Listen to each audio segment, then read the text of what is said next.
Bismillahirrahmanirrahim. Perkenankan kami berbagi adab-adab dalam sholat berjamaah. Ulama sepakat bahwa sholat wajib berjamaah merupakan ibadah yang sangat mulia dan syiar Islam yang sangat agung, karena Allah mensyariatkan agar sholat wajib dilakukan secara berjamaah di masjid. Allah berfirman, Qul amara rabbi bil qisti wa aqimu wujuhakum inda kulli masjidin wad'uuhu mukhlishina lahuddin. Katakanlah, Tuhanku menyuruh menjalankan keadilan. Dan katakanlah, arahkanlah wajahmu dengan melaksanakan sholat jamaah di setiap masjid, dan sembahlah Allah dengan mengikhlaskan ketaatanmu kepadanya. Quran Surat Al-A'raf ayat 29. Karena itu, Rasulullah Shallallahu Alaihi Wasallam memberikan perhatian besar terhadap sholat jamaah. Beliau bersabda, Sholatul jama'ati tafdulu sholatal faddi bisab'in wa ishrina darajah. Sholat jamaah lebih utama dibandingkan sholat sendirian dengan 27 derajat. Hadis riwayat Bukhari dan Muslim. Bahkan beliau merasa kehilangan ketika ada sahabat yang tidak ikut sholat berjamaah. Ubay bin Ka'ab radhiyallahu anhu menceritakan, suatu hari ketika Rasulullah Shallallahu Alaihi Wasallam mengimami sholat subuh, beliau bertanya kepada para makmum, apakah si A datang? Apakah si B hadir? Beliau menyebutkan beberapa orang munafik. Kemudian beliau bersabda, sesungguhnya shaf pertama itu seperti shaf para malaikat. Andai kalian tahu keutamaannya, kalian akan berebut untuk mendapatkannya. Hadis riwayat Abu Dawud, An-Nasai, dan disahihkan oleh Al-Albani. Agar sholat jamaah kita lebih sempurna, Rasulullah Shallallahu Alaihi Wasallam mengajarkan berbagai macam adab.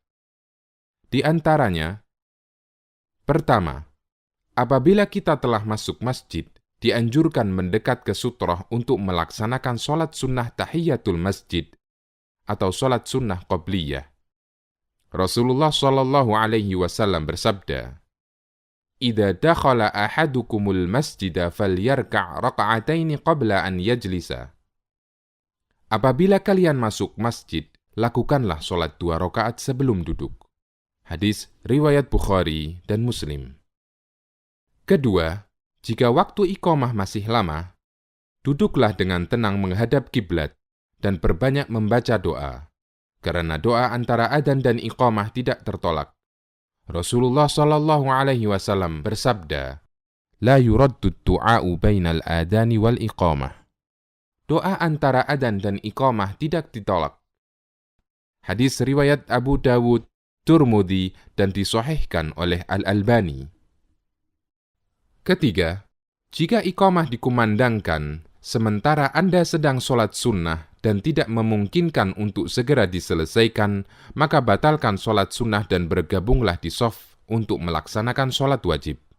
Rasulullah Shallallahu Alaihi Wasallam bersabda, "Idza uqimatis sholatu, fala sholata illa al-maktubah." Apabila iqamah telah dikumandangkan, maka tidak ada sholat kecuali sholat wajib. Hadis riwayat Muslim. Keempat, pastikan semua yang mengganggu telah Anda singkirkan, karena kita dituntut untuk khusyuk ketika sholat. Di antaranya, dengan mematikan bunyi HP. Nabi SAW bersabda, Inna fis sholati la syughla. Sesungguhnya dalam sholat itu sudah banyak kesibukan. Hadis riwayat Bukhari dan Muslim. Orang yang sholat, dia disibukkan dengan merenungi bacaan-bacaan sholat dan gerakan-gerakannya. Karena itu, jangan sampai kesibukan dalam sholat tersebut ditambah lagi dengan kesibukan yang tidak bermanfaat.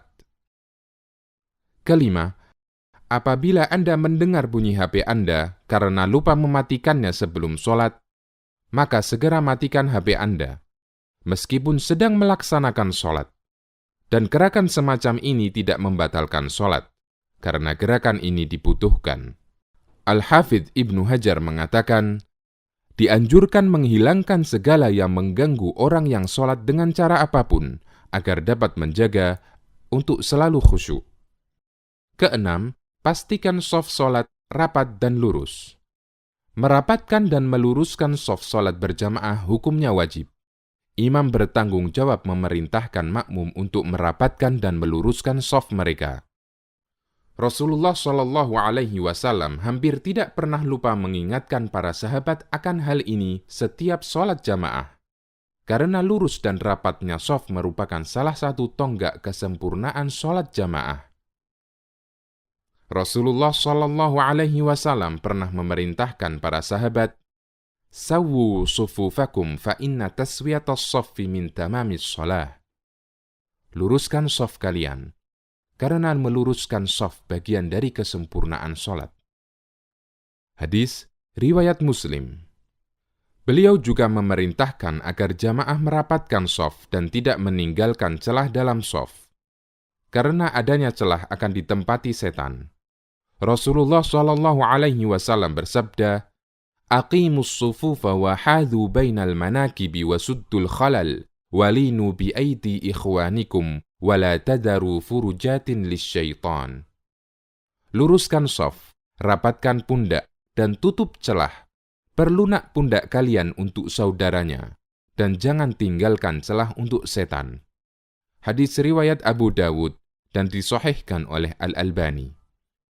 Ketujuh, ikuti semua gerakan imam. Tidak boleh mendahului atau terlalu telat dari gerakan imam. Rasulullah Shallallahu Alaihi Wasallam bersabda, "Imam ditunjuk untuk diikuti makmum. Karena itu, janganlah menyelisihi imam. Apabila dia ruku', maka ruku'lah. Apabila dia i'tidal, ucapkan Rabbana lakal hamd. Dan apabila sujud, maka sujudlah." Hadis riwayat Bukhari dan Muslim. Kedelapan, Rasulullah Shallallahu Alaihi Wasallam memberikan ancaman keras bagi orang yang mendahului gerakan imam. Beliau bersabda, "Ama yakhsha ahadukum idza rafa'a ra'sahu qabla al-imam an yaj'alallahu ra'sahu ra'sa himarin aw yaj'alallahu suratahu surata himarin." Tidak takutkah kalian ketika kalian mengangkat kepala bangkit sebelum imam? Maka akan Allah jadikan kepalanya seperti kepala keledai, atau bentuknya seperti bentuk keledai. Hadis riwayat Bukhari dan Muslim. Kesembilan, apabila imam lupa gerakan sholat, makmum dianjurkan mengingatkannya dengan membaca Subhanallah bagi laki-laki dan menepukkan tangan bagi wanita. Rasulullah Shallallahu Alaihi Wasallam bersabda, "Innama ana basyarum mithlukum, ansa kama tansaun, fa idza nasitu fadzakkiruni." Saya hanyalah manusia biasa seperti kalian. Saya lupa sebagaimana kalian lupa. Apabila saya lupa, ingatkanlah saya. Hadis riwayat Bukhari dan Muslim. Nabi Shallallahu Alaihi Wasallam juga bersabda, "Man nabahu syai'un fi salatihi falyaqul subhanallah." Siapa yang mengalami sesuatu dalam sholatnya, hendaknya dia mengucapkan subhanallah. Hadis riwayat Bukhari dan Muslim.